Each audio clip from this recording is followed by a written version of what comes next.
Alright, what's up guys? Anthony with Jhuly's Aquatics and Gardening, and I'm back with another video. So today I'm finally getting to show you guys how I do my carnivorous plant bog garden. I tried to film this video before. I have some footage of the whole process, and at certain points I'll insert different clips from that video so that you guys get a complete understanding of what's going on here. I have my container here beside me of my carnivorous plant soil that I keep mixed up all the time. And as you can see, it's quite wet because it's soaking in rainwater. I need to top this off with a little bit more of my peat moss, which I buy in this big bale. But I have some soil in here already. I was waiting on my sand to come in from petflytrap.com. It finally came in, so I'm going to finish up the bog garden. Now, this is a 22.5-inch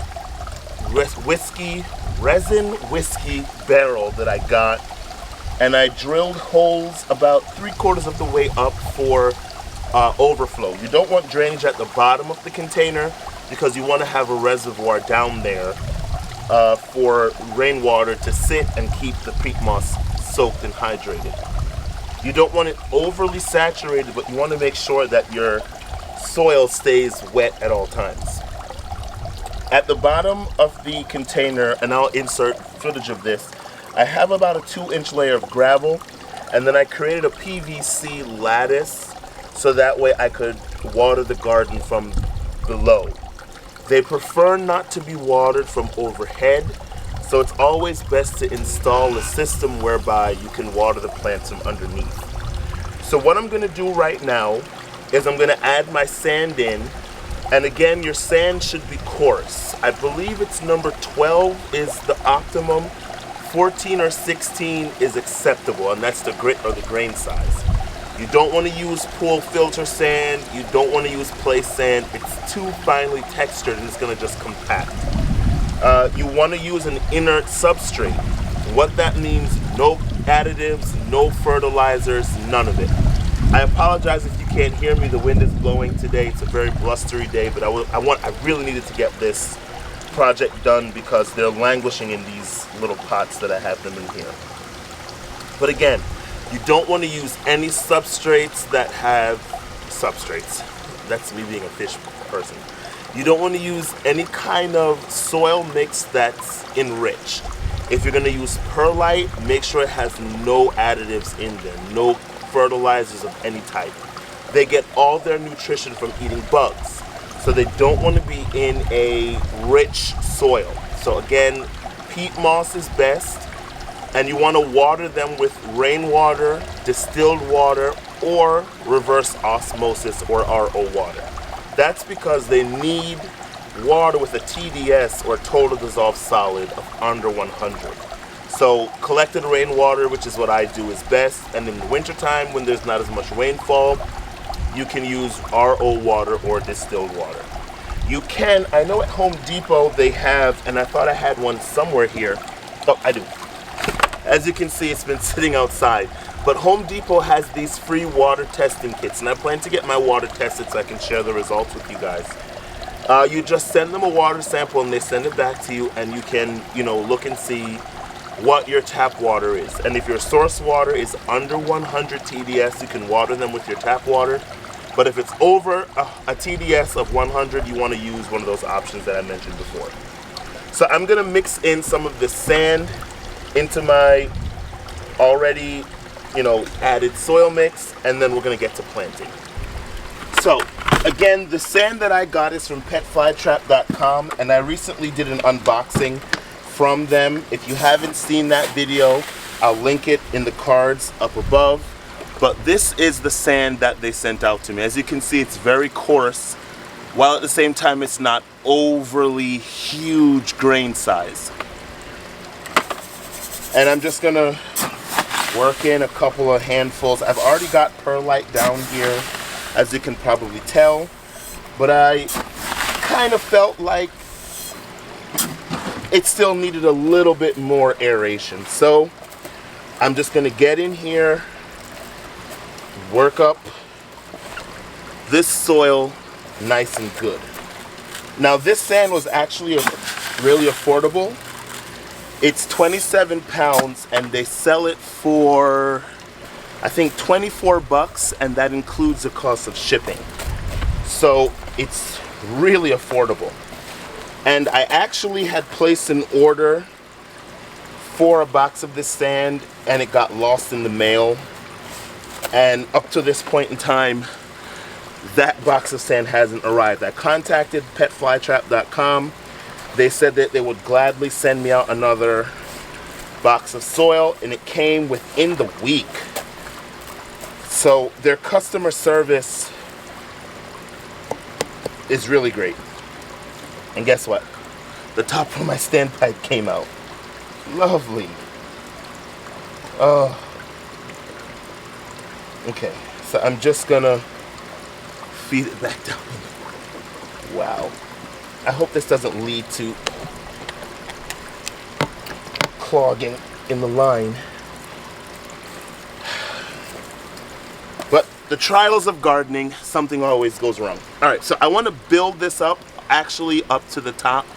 Where can I show you? Up to the top here. I don't want such a big gap, so I'm actually going to add some more of this soil mix that I've had soaking. We've had torrential rains over the last few days, and so my soil mix is not typically this saturated, but I'm really trying not to complain. So I'm just going to throw this on top here and mix it in. So I'm not sure if I mentioned this before, but my soil mix is, again, just plain sphagnum peat moss, long fibered sphagnum moss, perlite, and sand. And again, that has worked out for me in the past. You can use coconut coir, but here's something that you have to consider. Coconut coir is salty. There's a lot of salts naturally in coconut coir, so when you're using it, you want to be careful and make sure that it's triple washed. If the bag does not say that it's triple washed, you want to make sure that you wash it really well in rainwater. And again, that's because the salts can leach into the soil and harm the plants. Believe me, it happened to me in my very first bog garden, and every day I was scraping off mats of salt from the sides of my container. And of course, all of those plants that I had in that first bog garden perished as a result. So, a word to the wise. So honestly, now is not the best time to be repotting carnivorous plants. This is a scarlet bell pitcher plant, Sarracenia scarlet bell, which is a very good floating pond plant. But now, as I was saying, now is not the best time to be repotting or working with carnivorous plants. You want to do it while the season is, while they're still dormant, in late winter, early spring, because their root systems are really delicate, so you want to be careful not to disturb them too much. I actually think I want to put this at the edge because it's so huge. So again, I'm being as gentle as I possibly can, and just make a hole and gently press the plant into place. I'm going to finish planting up the rest of these, and then I'll give you a tour of what it looks like in the end. One thing that you can do when they're in the pot like this, you can actually stick the pot down into the soil mix to make an indent, and then you just turn it over, tap the bottom of it, and set it down in there, and it actually is a much safer way this time of the year to deal with your carnivorous plants.